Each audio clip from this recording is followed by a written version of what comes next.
ఒక్కసారి అందరు ఇక్కడ చూడండి. నేను పాలమూరు యూనివర్సిటీలో ఎంఎస్సీ ఫిజిక్స్ చేస్తున్నటువంటి విద్యార్థిని.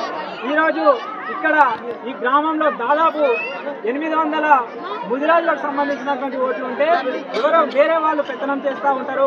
కాబట్టి వాళ్ళు కాదు, మన ఓట్లను మనమే వేసుకుందాం. వడ్డించేటోడు మన వాడైతే మనం ఏ వరుసలో కూర్చున్నా మనకు అక్కడ దక్కుతుంది అని చెప్పేసి ఇక్కడ ఈ గ్రామంలో అత్యధిక ఓట్లు మనం ఉన్నాయి. కాబట్టి మనవానికి మనం వేసుకొని కృష్ణన్నను గెలిపించుకోవాలనేటటువంటి ఉద్దేశంతో ఇక్కడ ఈరోజు రావడం జరిగింది. ఇక్కడ కనిపిస్తున్నటువంటి వ్యక్తి మన ముదిరాజు ముద్దుబిడ్డ.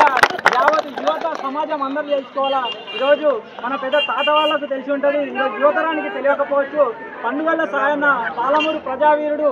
ఆ రోజుల్లో గంజి దొరకనటువంటి కాలంలో ఉన్నాన్ని కొట్టి లేనానికి పెట్టినటువంటి వ్యక్తి మన పండుగల సాయన్న.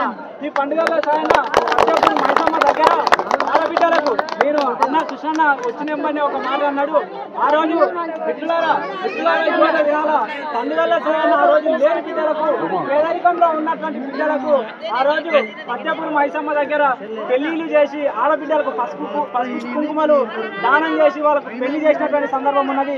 ఈరోజు కృష్ణన్న మరో పండుగల సాయన్న లాగా మా గ్రామంలో ఏ ఆడబిడ్డ పెళ్లి జరిగినా కూడా వాళ్ళకి నాలుగు సహాయపడం చేస్తానని చెప్పేసి మాట ఇవ్వడం జరిగింది. కాబట్టి ఈ సందర్భంగా మిత్రులారా మన ప్రజావీరుడు పండుగల సాయన్న ఎవ్వరికి కూడా లొంగేటటువంటి జాతి కాదు.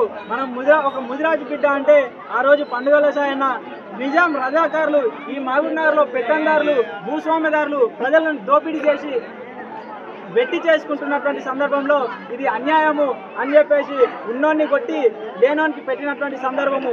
అక్కడ పండుగల సాయన యొక్క ఆగడాలను చూసి ఇక్కడ పాలమూరులో ఉన్నటువంటి దొరలందరూ హైదరాబాద్ పట్టణం పోయి మీర్ మహబూబ్ అలీ ఖాన్ అనేటటువంటి నిజాం రజాకారుల సహాయంతో పండుగల సాయాన్ని పట్టుకునికి వస్తే అందరినీ కూడా ఒక బండిని అరచేత్తోనే లేపి ఇగ్గేటోడంట, ఒక గుండుని తీసి ఇగ్గేటోడంట. ఇక్కడ ఉండేటటువంటి వాళ్ళకి అందరికీ తెలుస్తుంది. ఈరోజు మనం జానపద గేయాల్లో పండుగల సాయన గురించి తెలుసుకుంటాం.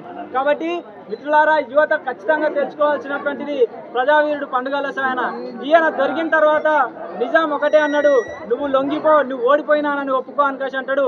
అయితే పండుగల సాయన మెడ నరికి చంపడానికి ఒప్పుకుంటే తల వంచు ఒప్పుకో, లొంగిపోయినా అని ఒప్పుకో అనుకోసి అంటే నా తల నరికినా కూడా నేను లొంగిపోయినా అని చెప్పేసి ఒప్పుకోనని చెప్పేసి అన్నటువంటి వీరుడు మన పండుగల సాయన.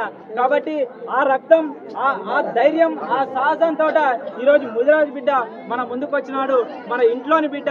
కాబట్టి కృష్ణన్న గారికి ఉంగరం గుర్తు కోటేసి రాసి భారీ మెజారిటీతో గెలిచేయాలని చెప్పేసి సందర్భంగా కోరుతా ఉన్నాం. Thank you.